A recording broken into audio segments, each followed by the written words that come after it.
मध्यरात्रीचा प्रहर होता आणि त्या अलिशान वाड्याच्या कार्यालयात एक भयानक गोष्ट घडत होती. बाहेरून अतिशय पवित्र आणि शांत वाटणाऱ्या त्या चार भिंतींच्या आत मात्र वासनेचा आणि कपटाचा एक खेळ सुरू होता. सुगंधी धूप आणि मंत्रोच्चारांच्या आवाजाआड एका असहाय्य जीवाचा गुदमरलेला श्वास कोणालाच ऐकू येत नव्हता. श्रद्धेचा मुखवटा चढवलेला तो शिकारी आपल्या दैवी शक्तीचा खोटा दरारा निर्माण करून एका महिलेला जाळ्यात ओढत होता. विश्वासाच्या नावाखाली त्याने ते दिलेलं गुंगीचं औषध, त्याने त्या महिलेची शक्ती हळूहळू कमी होत गेली. तिच्या डोळ्यांसमोर अंधारी येत असताना आणि शरीर साथ देत नसताना तो मांत्रिक त्या महिलेवर अत्याचार करतच राहिला. ही घटना आहे नाशिकच्या सरकारवाडा परिसरातली. या गुन्ह्यातील आरोपी अशोक खरात याला पोलिसांनी सध्या अटक केली असून त्याच्याकडून 58 व्हिडिओज जप्त केले आहेत. त्यामुळे नाशिकमध्ये सगळीकडेच खळबळ माजल्याचं दिसून येत आहे. स्वतःला मांत्रिक भासून कॅप्टन म्हणून घेणारा हा अशोक खरात नेमका कोण आहे, हे अत्याचाराचं संपूर्ण प्रकरण नेमकं काय, याबद्दलची संपूर्ण घटना आपण या व्हिडिओच्या माध्यमातून बघणार आहोत. नमस्कार, मी प्रथमेश आणि तुम्हाला तर माहिती आहे आपला विषयच भारी. मंडळी, नाशिक मधील प्रसिद्ध ज्योतिष अशोक खरात उर्फ कॅप्टन याला एका 35 वर्षीय महिलेवर अत्याचार केल्याच्या आरोपाखाली अटक करण्यात आली आहे. पोलिसांना या तपासात 58 आक्षेपार्ह व्हिडिओ सापडले आहेत. त्यामुळे नाशिकमध्ये या घटनेची सध्या सगळीकडे चर्चा होताना दिसते आहे. सुरुवातीला आपण हे प्रकरण नेमकं काय ते बघूयात. तर बघा, माध्यमांच्या माहितीनुसार कॉस्मोलॉजी तज्ज्ञ आणि भविष्य सांगणारा असं म्हणून घेणारा आणि बड्या राजकीय नेत्यांचं भविष्य सांगणारा अशोक खरात उर्फ स्वघोषित कॅप्टन हा स्वतःला ज्योतिषशास्त्राचा मोठा जाणकार म्हणून घ्यायचा. त्याने अनेक बड्या राजकीय नेत्यांचे आणि मंत्र्यांचे भविष्य सांगितल्याचे दावे केले होते, ज्यामुळे समाजात त्याचा एक वेगळा दरारा निर्माण झाला होता. याच कॅप्टन नावाच्या प्रसिद्धीचा वापर करून त्याने एका पीडित महिलेला आपल्या जाळ्यात ओढलं होतं. पीडित महिलेनं पोलिसांकडे दिलेल्या तक्रारीनुसार खरातनं केवळ एकदाच नाही तर गेल्या काही काळापासून सातत्यानं तिचं शारीरिक आणि मानसिक शोषण केलं होतं.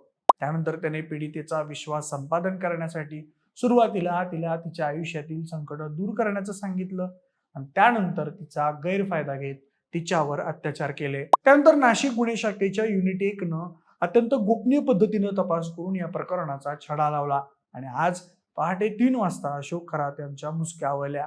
पण अशोक खरात कोण आहे त्याबद्दल आपण सविस्तर जाणून घेऊया. म्हणजे अशोक खरात उर्फ कॅप्टन खरात यांचा आतापर्यंतचा प्रवास आणि त्यांची ओळख खरोखरच थक्क करणारी आहे. कारण एका बाजूला मर्चंट नेव्ही मधील अधिकारी आणि दुसऱ्या बाजूला अध्यात्माचा बुरखा पांघरलेला मांत्रिक असा हा विरोधाभासी प्रवास राहिलाय. मूळचे मर्चंट नेव्हीमध्ये 22 वर्ष सेवा बजावलेले खरात यांनी आपल्या कार्यकाळात तब्बल 154 देशांचा प्रवास केला असल्याचं ते सांगतात आणि याच अनुभवाचा वापर त्यांनी पुढे आपली ब्रँडिंग करण्यासाठी केला. मर्चंट नेव्हीमधून निवृत्त झाल्यानंतर त्यांनी कॉस्मोलॉजी आणि अंकशास्त्राचा अभ्यास केल्याचा दावा केला आणि नाशिकमध्ये स्वतःला एक ज्योतिष तज्ज्ञ म्हणून नाव दिलं. त्यांच्या ओळखीचा सगळ्यात महत्वाचा भाग म्हणजे सिन्नर तालुक्यातील मिरगाव येथे त्यांनी स्थापन केलेलं श्री ईशान्येश्वर मंदिर आणि शिवनिका ट्रस्ट. या मंदिरामुळे आणि त्यांच्या खोट्या ज्योतिष विद्येमुळे ते लोकांमध्ये राजकीय गुरुजी म्हणून ओळखले जायचे. विशेष म्हणजे नोव्हेंबर 2022 मध्ये एकनाथ शिंदे यांनी या मंदिराला अचानक भेट दिली होती आणि खरात यांच्याकडून आपलं भविष्य जाणून घेतलं होतं.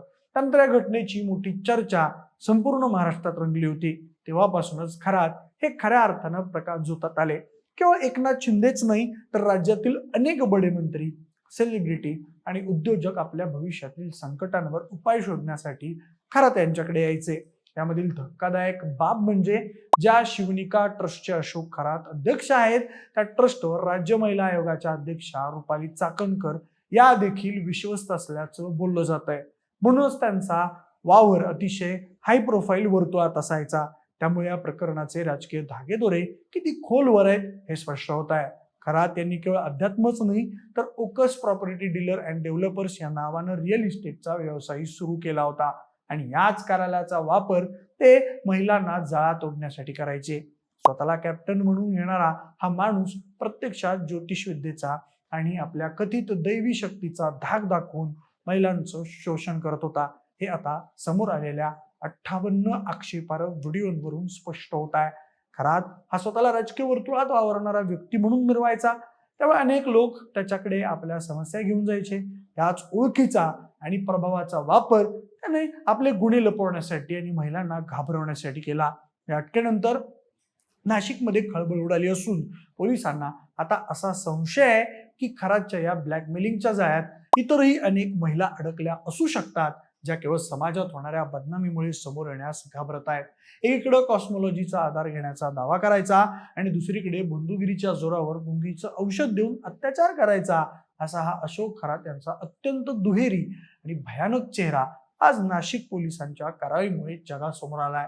त्यासोबत पोलीस आयुक्त आणि तपास पथकांना अशा पीडित महिलांना न घाबरता पुढे येण्याचं आवाहन केलंय, जेणेकरून या मांत्रिकाचे सगळे गुन्हे उघडकीस येतील.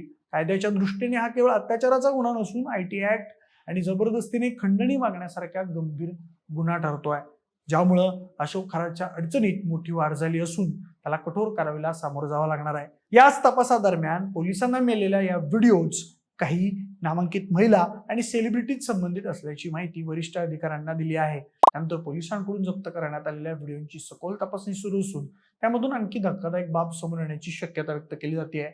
त्यामुळे या प्रकरणाकडे पोलीस प्रशासन गंभीर बाजूने बघत आहे. बाकी म्हणजे या घडलेल्या घटनेवर तुमचं काय मत आहे? त्याचबरोबर भविष्याच्या नावाखाली तुमची फसवणूक झाली आहे का, हे आम्हाला कमेंटच्या माध्यमातून नक्की सांगा.